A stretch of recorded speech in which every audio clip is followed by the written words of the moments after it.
ಎಂದಿನಂತೆ ನನ್ನ ಜೊತೆ ಅಂತಾರಾಷ್ಟ್ರೀಯ ಖ್ಯಾತಿಯ ಗರ್ಭಧಾರಣ ತಜ್ಞರಾಗಿರ್ತಕ್ಕಂಥದ್ದು ಮತ್ತೆ ಲೈಂಗಿಕ ತಜ್ಞ ವೈದ್ಯರು ಆಗಿರ್ತಕ್ಕಂಥ ಡಾಕ್ಟರ್ ಸಿ ಶರತ್ ಕುಮಾರ್ ಅವರಿದ್ದಾರೆ.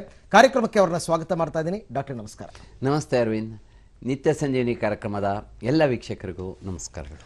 ಓಕೆ ಡಾಕ್ಟ್ರೆ, ಇವತ್ತು ಪತ್ರಕ್ಕಿಂತ ಮುಖ್ಯವಾದಂತಹ ಒಂದು ವಿಚಾರ.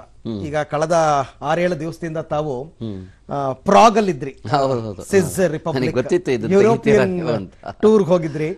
ಇಂಟರ್ನ್ಯಾಷನಲ್ ಕಾನ್ಫರೆನ್ಸ್ ಅದೊಂದು, ಅಂದ್ರೆ European society of sexual medicine international conference ನಲ್ಲಿ ತಾವು ಅಟೆಂಡ್ ಆಗಿದ್ದೀರಿ. ಈಗ ತಾವುಗಳು ಹೋಗ್ತಿರ್ತೀರಾ, ಕಾನ್ಫರೆನ್ಸ್ ಅಲ್ಲಿ ಅಟೆಂಡ್ ಮಾಡ್ತಾ ಇರ್ತೀರಾ, ಬಟ್ ನಮ್ಮ ವೀಕ್ಷಕರಿಗೂ ಗೊತ್ತಾಗ್ಲಿ ಏನ್ ನೀವು ಅಷ್ಟು ಇಂಪಾರ್ಟೆನ್ಸ್ ಕೊಡ್ತೀರಲ್ಲ ಅದಕ್ಕೆ, ವರ್ಷಕ್ಕೆ 1, 2, 3 ಬಾರಿ ಹೋಗ್ತಾ ಇರ್ತೀರಾ, ಯಾಕೆ, ಏನಾದ್ರೂ ವಿಶೇಷತೆ ತಿಳ್ಕೋಬೇಕು ಅಂತ ನನ್ನ ಕುತೂಹಲ. ಒಳ್ಳೆ ಪ್ರಶ್ನೆ ಕೇಳಿದ್ರಿ ಸೇತುರಾವ್. ಈಗ ನೋಡಿ, ಈ ಮೆಡಿಕಲ್ ಫೀಲ್ಡ್ ಅಲ್ಲಿ ಕೆಲವು ಸಬ್ಜೆಕ್ಟ್ಗಳು ತುಂಬಾ ಫಾಸ್ಟ್ ಆಗಿ ಬೆಳೀತಾ ಇದಾವೆ. ಅದರಲ್ಲಿ ಸೆಕ್ಸಾಲಜಿ ಕೂಡ ಒಂದು ತುಂಬಾ ಅಡ್ವಾನ್ಸ್.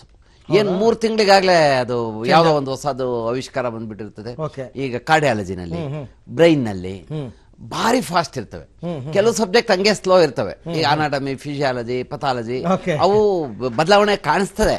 ಬಟ್ 5 ವರ್ಷಕ್ಕೋ 10 ವರ್ಷಕ್ಕೋ ಬುಕ್ ರಿರೈಟ್ ಮಾಡ್ಬೇಕಾಗತ್ತೆ. ಇದಾಗಲ್ಲ.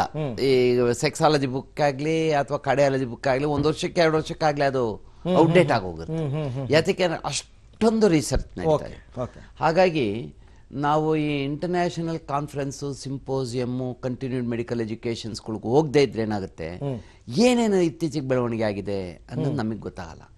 ಎರಡನೇ, ನಾವೇನ್ ಕಲ್ತಿದೀವಿ ಅದನ್ನ ಬೇರೆಯವ್ರಿಗೆ ತಿಳಿಸ್ತಾ ಇದ್ರೆ ಅವ್ರಿಗೂ ನಮ್ಮ ವಿಚಾರ ಗೊತ್ತಾಗಲ್ಲ.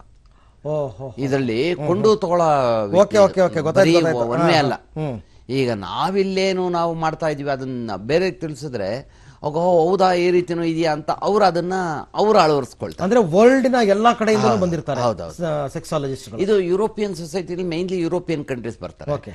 ಬಟ್ ಬೇರೆ ಕಂಟ್ರಿಗಳಿಂದ ಸ್ವಲ್ಪ ಎಲ್ಲಾ ಕಡೆಯಿಂದ ಬರ್ತಾರೆ, ಚೈನಾ, ಜಪಾನ್, ಇಂಡಿಯಾ ಎಲ್ಲ. ಬಟ್ ನಂಬರ್ ಕಡಿಮೆ. ಯುರೋಪಿಯನ್ ಒಂದು 19 ದೇಶ ಇದೆಯಲ್ಲ, ಅಷ್ಟು ಜನದು ರೆಪ್ರೆಸೆಂಟೇಷನ್ ಜಾಸ್ತಿ.